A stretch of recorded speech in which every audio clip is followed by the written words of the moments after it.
둘이 하면 되게 잘하겠네요. 좋은 컨셉과 좋은 표현이요.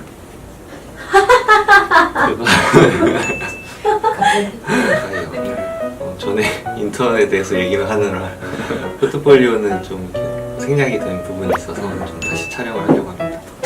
저는 이제 처음으로 포트폴리오를 준비했던 게 대학교 4학년 때 이제 졸전을 마치고 이제 그 남은 기간 동안 이제 포트폴리오를 준비를 하면서 방학을 보냈었어요.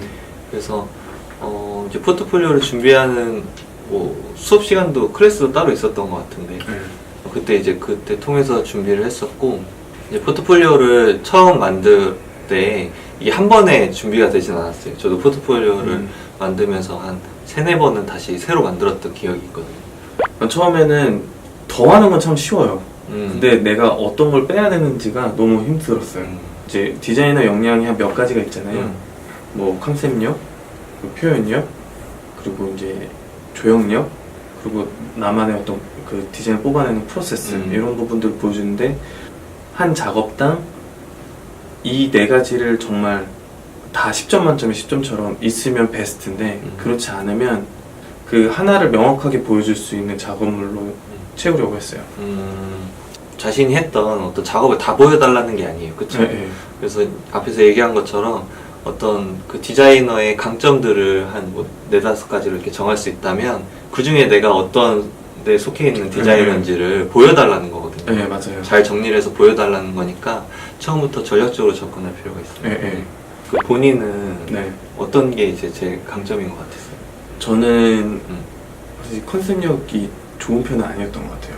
그러니까 보통 이제 아이디어 공모전 같은 데는 사실 좋은 컨셉을 가지고 아이디어를 가지고 왔을 때 이제 수상을 하잖아요. 저는 수상 경력이 하나도 없었어요. 그럴 수도 있어요. 네. 근데 그래도 다행인 거는 이제 학교 당시에 이제 산학 프로그램이 좀 많이 있었는데 그때 좀 좋은 성과를 냈었어요. 그러니까 이제 어떻게 보면 회사가 원하는 실제로 구현 가능한 디자인을 뽑아내는 것과 근데 공모전에서 원하는 되게 컨셉추얼한 디자인을 뽑아내는 거는 좀 다른데 저는 오히려 그쪽에 좀 맞춰져 있었던 것 같아요. 그래서 최대한 내가 기업 디자이너로서 되게 잘 역량을 발휘할 수 있다는 부분에 초점을 맞춰서 작업을 진행했죠.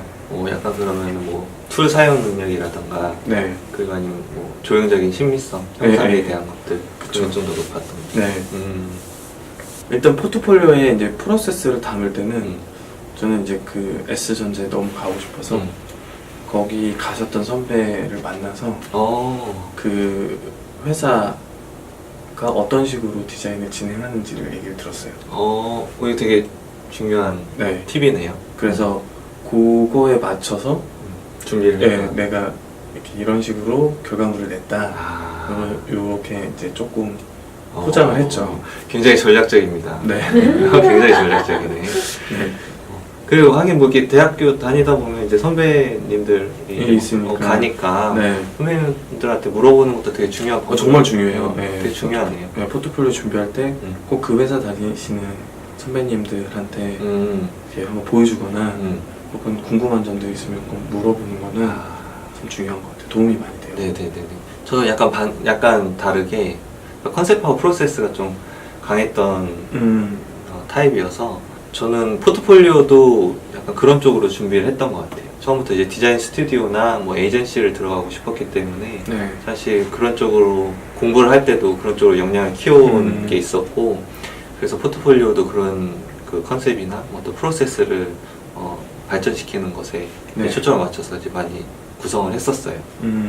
그리고 저희가 포트폴리오를 준비하면서 뭐 공통적으로 했던 부분들이 있는데 이제 이 친구나 저나 글자 수를 최대한 많이 안 넣으려고 했어요.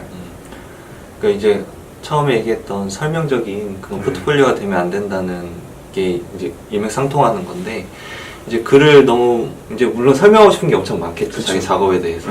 근데 그 설명하려고 하는 거를 글로 적으면 안 돼요. 그 글을 너무 많이 적게 된다면 그거는 우리는 이제 뭔가 시각적으로 뭔가 다 보여주는 사람들이기 때문에 그거를 어떤 식으로든 그렇게 보여주는 게 맞는 거지 그 내용을 글로 읽히게 해서는 사실 그 짧은 시간에 그 검토하는 사람들에게는 읽힐 가능성이 좀 맞아요. 많이 없어요. 네. 그래서 저도 제품 디자인은 특히나 이제 조형이나 이런 걸 보여주기 때문에 텍스트는 정말 최소한으로 내 컨셉이 어떤 컨셉이다라는 정도만 알려줄 수 있는, 정말 꼭 필요한 말만. 네. 내가 이런 조형이 왜 나왔고 이런 거에 대한 설명은 실질적으로는 그 심사위원이 다 읽고 하기에는 너무 그쵸. 빠듯한 시간이라.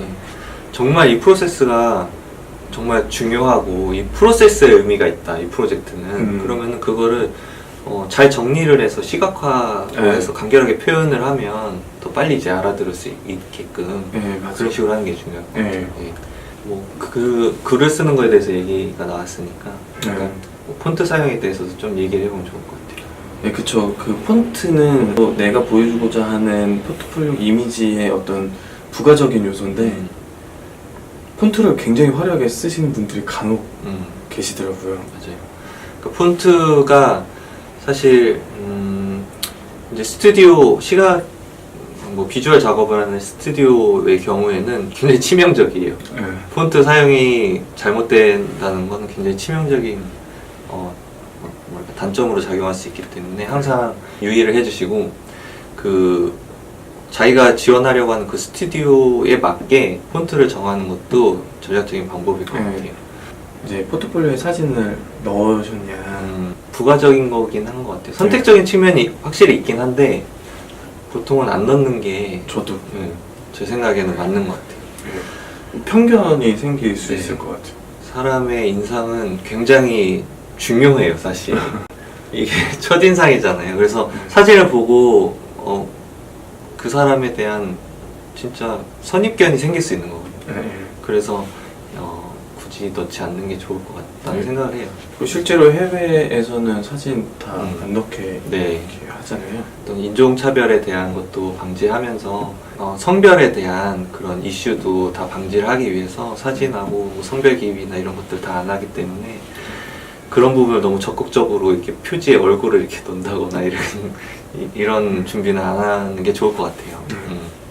그 포트폴리오의 커버가 정말 중요한가요? 라는 이제 그래서 그냥 정말 커버를 앞표지 정도로 생각을 하시면 안 되고, 만약 준비를 하신다고 하면 커버도 자기 포트폴리오 작품 중에 하나라고 생각을 하고 이렇게 준비를 하시는 게 맞는 것 같아요. 그리고 이제 보면은 이제 대기업이나 중소기업이나 이때 기업 형태의 회사는 자기소개서를 다 기입하는 그런 지원 그 사이트가 포맷이 있는데, 스튜디오 형식의 이제 지원을 할 경우에는 거의 메일 형식으로 지원을 하잖아요. 메일로 지원서를 받는 곳은 그 메일도 사실은 전략적으로 이제 작성을 해줘야 되는 거예요. 그래서 메일을 보낼 때 어떤 자기 포트폴리오나 그 CV나 뭐 이런 것들을 첨부하기 위한 그런 어떤 수단으로 보시지 마시고 메일 자체에서도 그 안에 텍스트를 자기가 어떤 것에 강점이 있고 내가 왜 지원을 했으며 자기는 누구이고 그리고 뭐 들어가서 자기가 어떤 것을 했으면 좋겠다 뭐 포부라던가 아니면 누구의 추천을 받아서 왔다던가 어떤 그 좀 정보를 자기에 대한 정보를 거기에 이제 텍스트로 잘 정리를 해서 이제 메일을 써주시면 그 보시는 분들도 이 친구가 여러 군데 지원서를 이렇게 막 뿌리듯이 이렇게 포트폴리오를 낸 게 아니다 라는 거를 이제 알 수가 있고 그리고 그게 이제 설득의 근거가 될 수도 있어요. 그렇다고 근데 메일을 좀 길게 쓰라는 건 아니에요.